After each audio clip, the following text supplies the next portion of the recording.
Trinidad Chambliss, quarterback at Ole Miss, and they showed me the inside of your jacket. You know, we're in an ocean area, and you're on island time right now. Got to. Shout out to Fitch and Kelly, who got me right. You guys can see that. It's look at that island time, island theme, Caribbean. Look at that, zooming in on it and everything. Do you listen to that song ever? Like when you're driving, do you ever listen to the Island Time song? That's another question that they were asking too. I was like, no, but no, I don't. I don't listen to that often. I mean, sometimes people play that, but no, I don't play that a lot.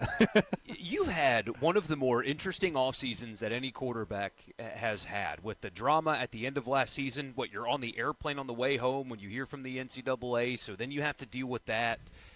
Are you excited to just be a football player again? Yes, I am. And the offseason was stressful at first, not knowing if I'll be an Ole Miss Rebel again or I'll be preparing for the NFL draft was definitely a stressful time. It was just doubt. I didn't know where I was going to be.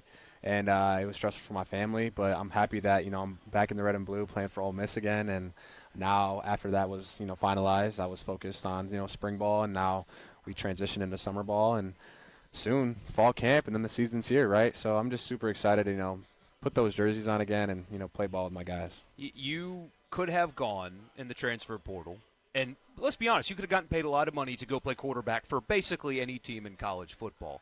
Why did you choose to stay at Ole Miss? Well, me and my family, our beliefs is we're very loyal to people who treat us right, and we value relationships. And I mean, for the amount of money that people were throwing, or I guess experiences that people were talking about, I mean, for me to do that, to throw away all those relationships and the memories that I had, and I guess the legacy that I've kind of already built here at Ole Miss, just throw it away, why are we doing that? Why would I do that? That's just something that I would want to do. That's not something my family would want me to do. And honestly, there was no second thought or anything. I wanted to be at Ole Miss. And the people in Oxford have been great to me and my family. Even before I was kind of a big name in Oxford and for the Ole Miss fan base.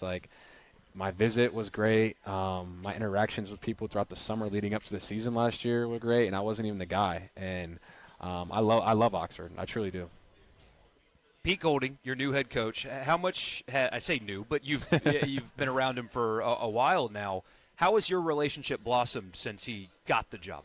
It's blossomed a lot. Last year he was our DC, so I wouldn't see him as much just because I'm on the offensive side. But whenever I would talk to him or run into him, it was, great time, great conversation. And now that he's the head coach, he's more involved with, I guess not more involved, but he's walking around, seeing how the offense is, and kind of more involved with that a little bit. So yeah, it's been good. And then just facing his defenses and just talking football with him, I'm learning so much because he's a defensive mastermind. I'm on the offensive side of the ball, so I'm reading defenses. I'm trying to, pick apart defenses, and it's only helping me out on, just seeing that defense day in and day out. It's like iron sharpens iron. It's always a chess match whenever we're facing, Luke and Keaton, Will, Cam Franklin, Park, all those guys that are great athletes. And it's been great. And, PG's done a great job, leading us. John David Baker, your new offensive coordinator. Let's start relationship-based first. He joins you guys during the playoff run. What is your maybe off-the-field relationship like with your new offensive coordinator? Yeah, JDB's a great guy. He's a great coach as well. Super down-to-earth. He's played quarterback before, so he knows, what's at stake. He knows the pressure and what is on my shoulders. And, we both understand that. And it's cool to have a coach that can, relate to you. And I love that. And outside of football, he's easygoing, cool guy, loves the golf. He's elite at golf, too. Same with PG. But, yeah, really cool guys, man. And I'm glad that we have a really solid coaching staff. And there's been a lot of talk here this week about the new offense, quote unquote. Mm-hmm. How new is the new offense to you? Yeah, it's not as new as what people think. PG, his main focus and his biggest priority was having stability within the scheme and within our offensive system. And JDB was at Ole Miss before he was at ECU.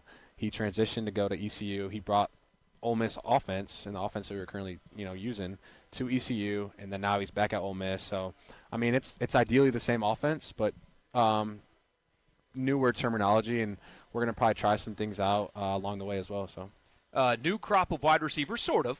You have returners, Deuce Alexander being the most high-profile returner, but we already know what he's capable of in an Ole Miss uniform. So what about the other guys who have stood out in spring that have either come in or somebody like maybe a Caleb Cunningham who has been in the program?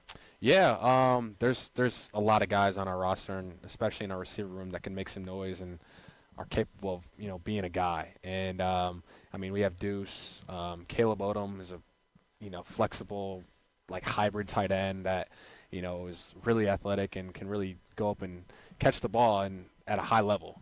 And then also we got Jonte Cook at slot. We got Horatio Fields, who's going to raise some eyebrows throughout the whole SEC and in the nation too.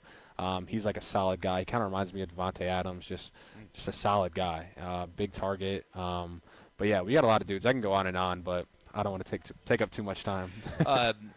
People say, it's his team now. Talking about you. You're the quarterback. It's your team. What is that responsibility like now that you are spending the whole offseason as the guy? Yeah, it's a little bit different than how it was last year. I wouldn't say it's my team. It's our team. These are the guys that I'm, working day in and day out, working out with day in and day out. They're putting in just as much time and effort as me, and I appreciate that. As a leader, I feel like how hard you go and what you display translates to how your team will respond.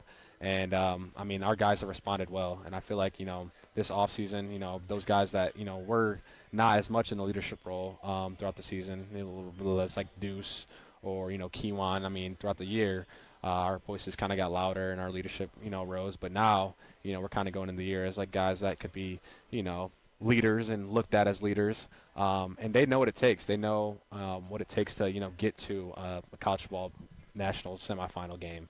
They know how it takes to make a deep run in the playoffs and beat Georgia, stuff like that. And we know that we have a team capable of doing that, but we just have to start with the fundamentals and basis of like day one. Like it starts now in summer ball, it starts now in fall camp, and then eventually when we play week 1 versus Louisville, we'll see where the chips may fall. And you yourself, there's so much attention that is being put on you.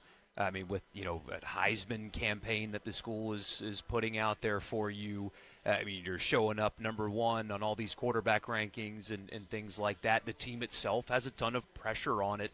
How do you guys manage that? What do you do personally, and then what do you do with the team to help keep everybody in perspective with all that pressure on you? Yeah, me personally, I try not to look at all those rankings and stuff, because at the end of the day, that they have no influence, and I guess it won't show you, the real until it's finally done, I guess. You see all these draft projections and stuff, and expectations from our team and who could be an impact player or who won't, stuff like that. And our team, we don't pay attention to any of that noise.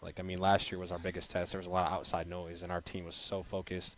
We ended up beating Tulane, beating Georgia, and we were damn close to beating Miami to make a national championship appearance. So our team's focused. That's the Ole Miss standard, is to win national championships or to compete for national championships. And but yeah, we don't focus about anything that's outside of the football facility, because that has no control of how our team's success looks. Quarterback's a big job, has a lot of demands, so you're busy all the time. When you want to disconnect from football, what do you do?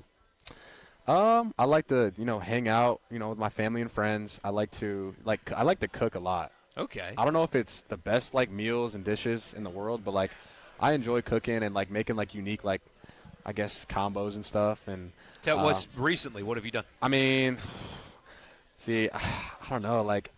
I just got a grill recently, so I've been grilling steaks, chicken breasts, stuff like that, corn on the cob. I like making asparagus, potatoes, and I like fun, healthy dessert recipes.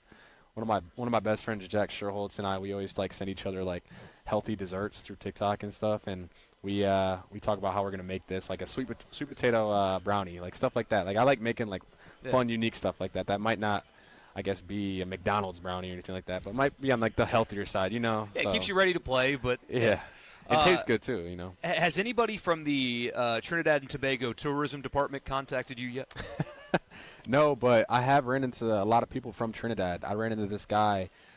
He works at Nichols State at the Manning Passing Academy. He was there, And he was like, Trinidad Chambliss. I was like, yes, sir. He was like, I'm from Trinidad. And he was super pumped to, like, meet me and, like, tell me he's from Trinidad and, like, tell me about the island and, like, the country. And he was saying that some people are tuned in to Ole Miss football and watching, you know, a school in Mississippi playing against SEC teams day in and day out, which is so cool because it's like now, like, Ole Miss is, like, I guess worldwide, right? Yeah. Like, it's really cool to see. And You got to go visit sometime. I know I've been telling, like, all my life I was like, I want to go visit Trinidad and Tobago and see what the islands. I heard it's beautiful. I heard it's a beautiful, like, country. Well, thank you so much for your time.